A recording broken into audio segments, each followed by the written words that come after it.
Hi friends, just want to share a little bit of encouragement today because I was reading on Jeal, and actually the Lord had put her name in my heart this week because we all fear to do certain things. We know that there's certain things that we should do, but sometimes fear stops us and we're not bold enough to do the things that we should do that we know the Lord can bless.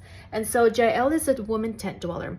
And when the Canaanite commander flees the battlefield and takes refuge at her tent, she takes him in and shows him hospitality and gives him some warm milk, and he falls asleep.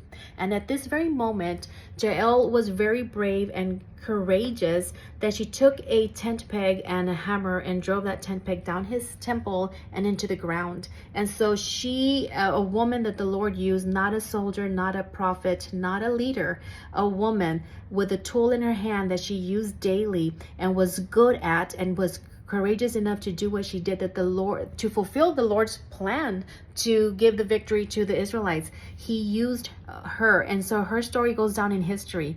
And I just think it's such a beautiful story because the Lord has given us gifts and talents. He's giving you things, not just the gifts and talents, but the things that you do on a daily basis that you can be so good at, that the Lord can use to bring deliverance to a situation in your life, to bring victory in your life in certain things that you're working on. The Lord has given us all those things. So what is it that you have in your hand? What is it that you can do that you know that if you just were bold enough and courageous enough to do it, it would change your life?